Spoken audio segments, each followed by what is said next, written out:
Ready? I'm ready. You ready? Okay. Looky, looky, we've got mountains. Cheyenne Mountain, Pikes Peak, and it is a super clear day, partly cloudy skies. Beautiful, about high 80s, no humidity. Well, if we do, it's low. Just nice. Back in Colorado for an extended visit. Keep watching and find out why.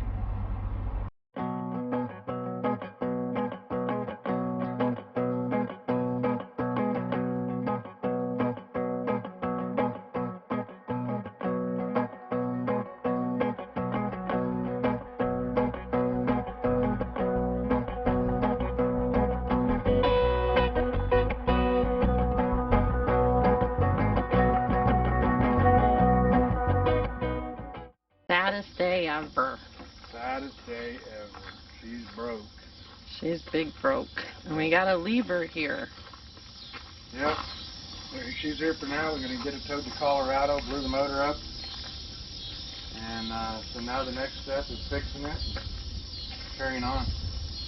Yeah, but it's sad because we got to leave her. We leave tomorrow, drive back in a rental car, and he'll be on the Harley, and It'll get towed to Colorado. It'll get towed to Colorado. Joplin, Missouri. Yep. So, bummer. Chad, I'm going to cry. I don't want to say goodbye to her because we can't unload everything we want out of it. Nope. My Lord, he's got to get a small U-Haul for that. So I just grabbed essentials, and we'll see her in probably, I don't know, 4 or 5 days maybe. Week. Yep. Should be back up running in a few weeks. Yeah, but we'll get to actually put our hands back on her again in a week. Right. Alrighty. Bye, girl. When we bought the 2009 660 Kenworth, it had 1,005,000 miles on it. 1,005,000. Lots of zeros and five. And you know, one of the first things we did was get oil samples on it, and now we have 1,328,000 miles on it. We change oil about every 15,000 miles, roughly, or so. We get oil samples at every single time we get it, the oil change. We've been using 1540 Mobile Delvac, and we have green oil samples all the way, even all through this last one. We did have rod and main bearings replaced. We put a turbo on it. We've done, you know, quite a few things to it, but we never had to rebuild the engine. And one of the things that you'd rebuild an engine for, oil samples with high wear metals or engine oil burning. If you're burning a gallon of oil every 5,000 miles, now you start making an appointment and start lining up parts to get the engine in frame rebuilt. At a gallon every 3,000 miles, you call it and say it's time. Right, before you get stranded. And when I'd talked with shops about engine rebuilds, they're like, well, how much do you burn? We don't burn any. We'd run 15,000 miles and have maybe 1 quart at the maximum that was below the total full line. So we really had no concerns with the engine other than it had 1.3 million miles on it. So here it is. We were driving along. Got an engine on. We're headed towards Cincinnati, so we're cruising up I-49. Was it mile marker 7, I think it was. Something we're climbing like a nice hill, just easy peasy, 65 miles an hour, not pushing it. Yeah, I'm on cruise. No, you know, just happy as can be, just chatting along, and then all of a sudden, tack, tack, tack, tack, tack, tack, tack. Panic. Boy, I stomped on the clutch quick. Engine immediately died. Coasted off on, there was a little get-off ramp right there, so we had a nice little area to sit. Wide patch. Wide patch. Pulled off on that, sat there, and said, oh my God, we just blew the motor. Sat there for a second, got out of the truck, opened up the hood, noticed there's no coolant in the reservoir at all. Got a flashlight, climbed underneath the truck, inspected to see if there was any holes, anything, because I fully expected to see 9 gallons of oil behind this truck. Rolling down that hill. But man, that sounded really expensive, and it did sound really expensive.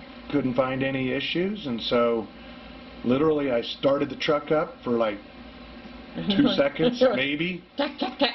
Tack, tack, tack, tack. Turned it right back off and said, we're done. You know, we had checked everything that morning. We were full of oil and coolant, which we did notice when I opened the hood.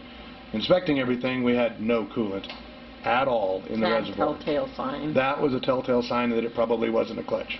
So we determined that it was time we knew we needed to have it towed. And as we were sitting there talking about it, this kid pulled up in a pickup truck named Levi, and he knew a tow company that was real reliable, and he also knew a shop, and that was F&L. The tow company was Coomers, and he actually called the tow company for us. He was a sweetheart. Yeah, he had the number. Had him come out and you know, told him to come pick us up. Our liaison for, right. Our roadside assistant liaison. That was free. Yeah, it was pretty cool. He was a sweetie. Coomers showed up. Tow truck driver name was Donnie. Thank you very much, sir. Donnie, you rock. You were a good guy. You were fun. You were good. Yep. Luke at F&L was able to get to us the very next day, even though they're super busy. Yep. He got it in the next morning, dropped the pan on it, and determined that indeed we had dropped a number 5 liner. It had cracked right around the middle and dropped down on the crankshaft, and that's what all the loud, expensive noises were. Lucky for us, it didn't window the block, didn't knock any pieces out, didn't even put a dent in the oil pan, but did damage the block bad enough that it was his opinion, and rightfully so, that you couldn't in-frame the truck. So we started looking at our options, and those options are, you can either buy a used engine, which is by far the cheapest way to go, right, if you can find one, with low enough miles, and you can believe that it actually has the miles that the faith they in say the reality it has. of it working. Yeah, I'm not disputing anybody's character, but you just never know. Or you could take the block out, send it to a machine shop, let them work on it a little bit, put it back in, and then build it. Or you can buy a complete crate engine just to set in the truck. We got to talking to our local shop, which is Rush Truck Center here in Colorado Springs, and we called up Coomers and asked them if they could tow it to the Springs. They readily agreed and gave us a very reasonable price. $3,400. $3,400. Ching! It was $585 to tow it the first 35, and it was $3,400 to tow it the next 700. Since Luke at F&L was really busy. He didn't mind if this truck wasn't in his shop. And what a great job. If you are in Joplin, give him a call. Yeah, that was a good shop. I was impressed with him. Very impressed. Had Coomers come and pick the truck up and tow it to Colorado. So yes, in the we did meantime, get to see Donnie again. Yep, Donnie came back out. We never wanted to see him again. Picked the truck up. Lo and behold, he knew more than we did, I guess. Yep. That was great. We got all of our stuff together. Ching. Went to the airport and rented the cheapest car we could get. The cheapest car. Okay, wait, what was your mode of transportation back? Oh, I unloaded the Harley, and I knew I was riding the Harley back to Colorado. So he's renting me a car, me and the dog. Yep. Mojo and I are going on a road trip. Yep. What did you get us? The cheapest car they had was a Prius. It was kind of cute seeing Kelly climb out of a semi-truck, and then the next vehicle she drives is a Prius. Seriously? It took me 5 minutes to figure out how to make the thing go. We'd never even sat in a Prius before, and you push the start button, nothing happens. There's no sound. But if you step on the gas, it would move. No, we gotta push the little lever over and down, and then it bounces back. Yeah. So it's a whole nother story. Yep.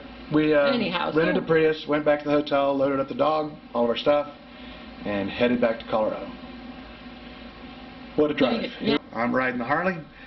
Kelly and Mojo are in the Prius, which AC. Yeah. It was 106 degrees. And at 75 miles an hour, that's warm on a bike. That was really warm on a bike, especially give and take with all your gear. Yeah, she had AC in her Prius. I looked good on a Harley and was just melting.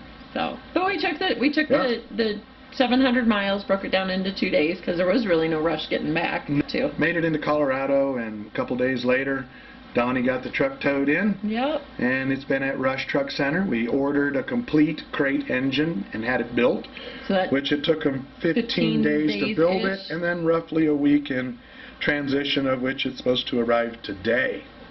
So, later on in the video, we're going to give you a little insight of what a gutted out semi-truck looks like. Yeah, they already pulled the engine and transmission out of ours, and it hurts just even to see it. We've got pictures this morning. Yeah, they sent us pictures this morning. Yeah. It hurts. It hurts. It does. It looks gutted. It's crushing. It's shocking. So, when you look at taking good care of an engine, which even the shops were like, wow, this is really clean, really good looking truck, really good looking. Yeah. Everything's clean, no leaks. You do your oil samples, you monitor everything, you check all your fluids. Things can still go wrong. Murphy can still play. Yeah. Catastrophic failures are unpredictable.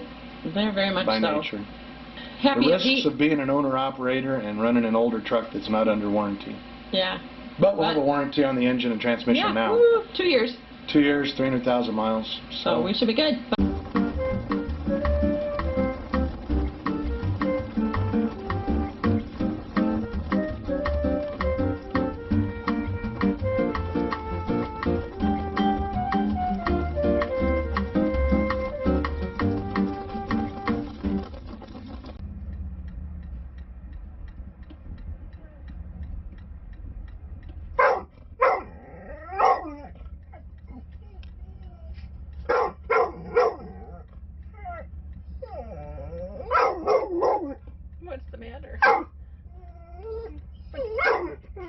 take you on the bike with you.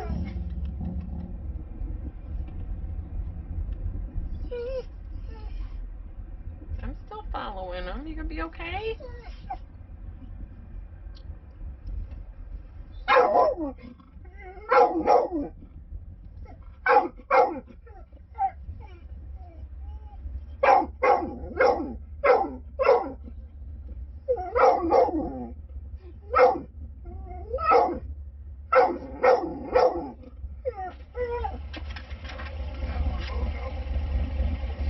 That's it, Daddy.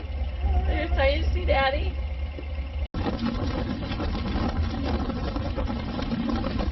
So making modifications so the beard doesn't go up in the face. Purple's his color.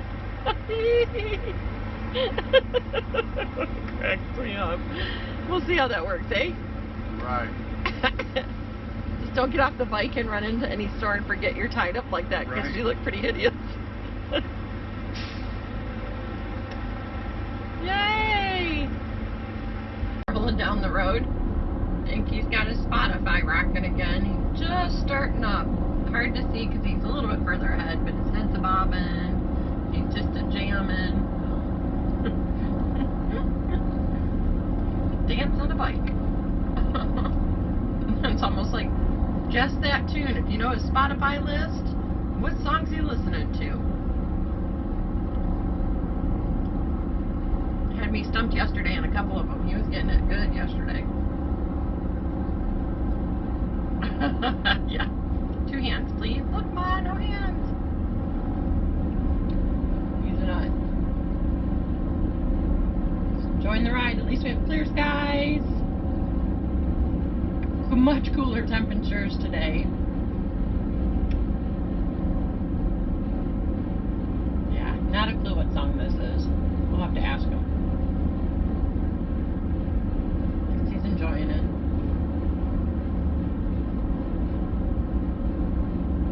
There's a gray spot over there, and that is Pikes Peak. We're about 40 miles out from home, and your very first glimpse is just as you're leaving Rama, Colorado.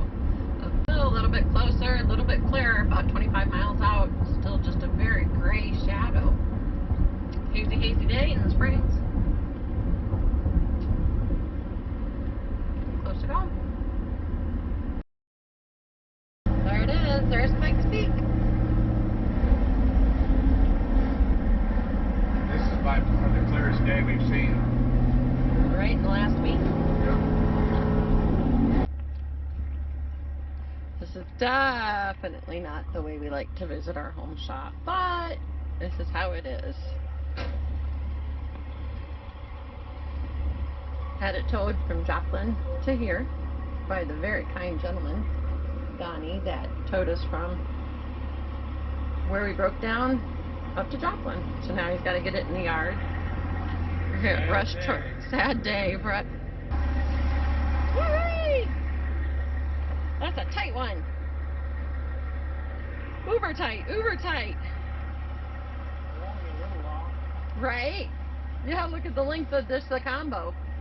Good gravy.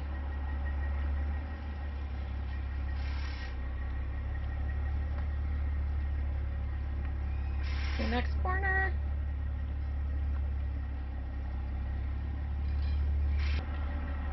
Beautiness. Our poor girl, just sick. She'll be healthy here after months. Whoop whoop.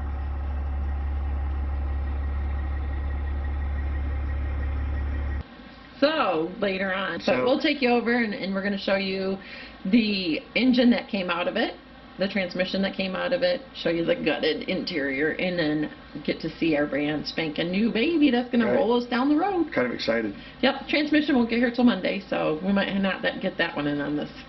But we'll give you progression, and we'll keep you updated. So hopefully not too much longer. We got a couple more adventures that are coming up that you'll get to see. So, but all right. hey, till then. Bye.